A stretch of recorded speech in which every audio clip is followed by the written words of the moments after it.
大家有冇試過啊？翻工翻到攰攰地啊，咁啊坐紅 van 翻屋企啦。咁啊司機係揸得好快嘅，但係咧西到仆喺度喎。咁一個轉彎咧，我哋準備俾錢嘅銀仔咧跌晒落地啦。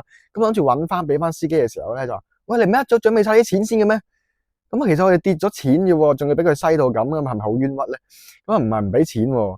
冇錯啊！今日咧我哋講嘅就係幾乎全香港人咧都經歷過啦，但係又唔敢鬧嘅事啊，就係咧搭紅 van 啊遇到地獄司機啊！但原來咧呢個情況咧就唔係個別例子嚟嘅喎。佢係有根有據啦，有歷史，有制度漏洞，亦都有江湖味道嘅一套文化嚟嘅。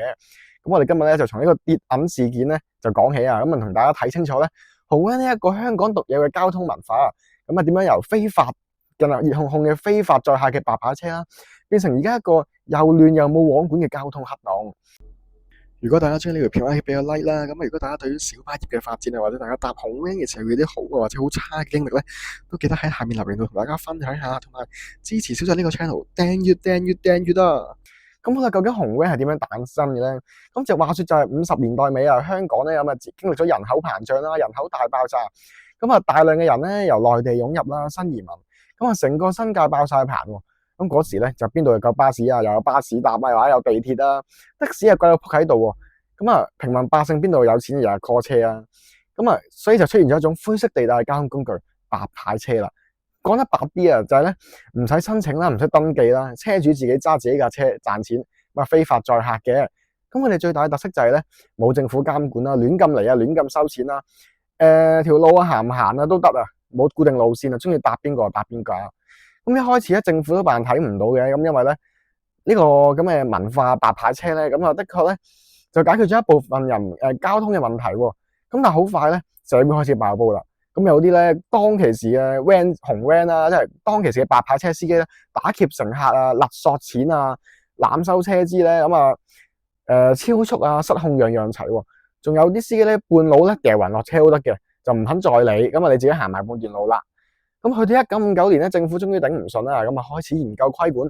當時嘅報紙都有報道，希望將呢個白牌車咧變成一個合法嘅交通工具。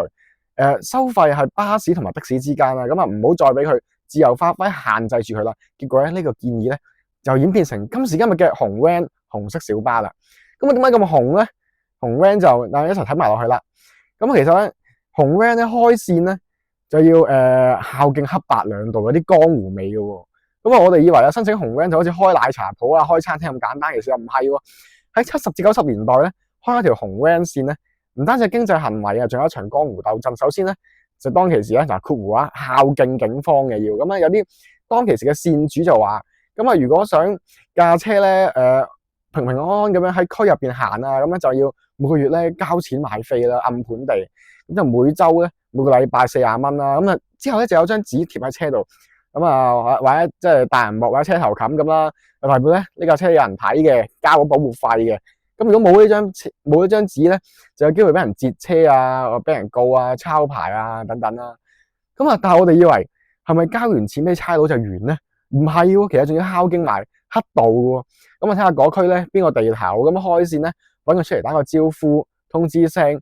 咁啊，如果冇搭過呢啲天地線啊，邊度咁喺市區入邊啊，揸呢啲紅 van 啊，咁啊，如果冇通知人哋啊，分鐘啊，成隊車啊，成架車都剝爛你都得啦。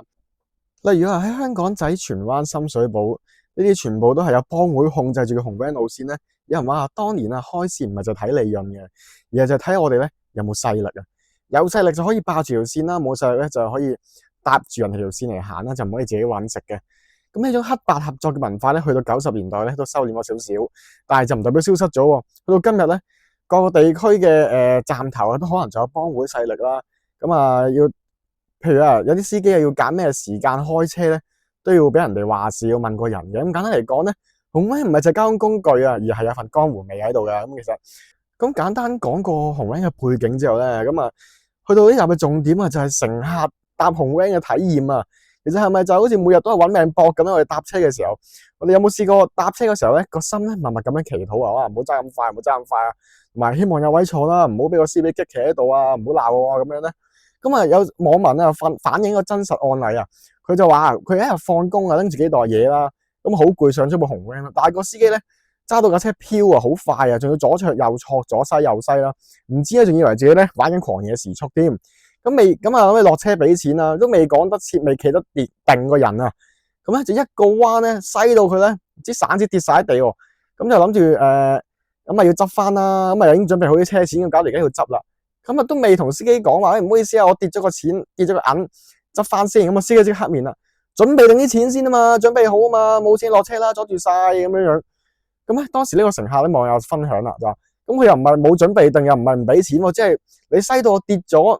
要執翻個銀啫，咁搞到好似想搭霸王車咁，冇搞錯。咁佢咧最尾係忍住委屈啦，咁啊冇爆嘅，咁就唯有咧拎多4蚊出嚟咧就俾佢啦。咁啊純粹唔想個司機咧覺得佢係搭霸王車，又俾佢咁樣態度惡劣咁樣對待咧，佢個心咧真係嬲到咧嘔血啊！咁咧另外咧網上都大量投訴，其實唔單止呢位事主一個，佢就話咧其實就唔係就係嗰位事主唔好彩嘅，咁咧。有人話啦，紅 van 咧鬧人嘅 style 咧有啲特別嘅方法嘅，例如咧冇準備定啲錢啦，遲拎錢就鬧啦，講話要落車啊，講慢咗又鬧啦，咁啊坐歪咗啲啊，又俾司機嚼喎。咁啊，第二咧就係話，哇，飆架車速嘅問題咧，飆到咧架車快到直頭覺得驚危險添啊！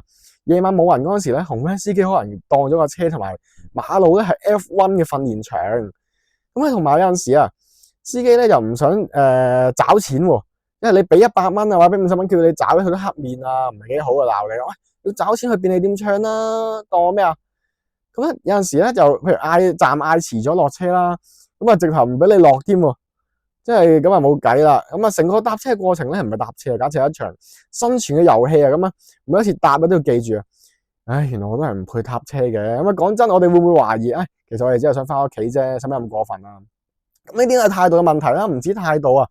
咁啊，網友就反映其實紅 van 嘅制度咧係咪本身有問題咧？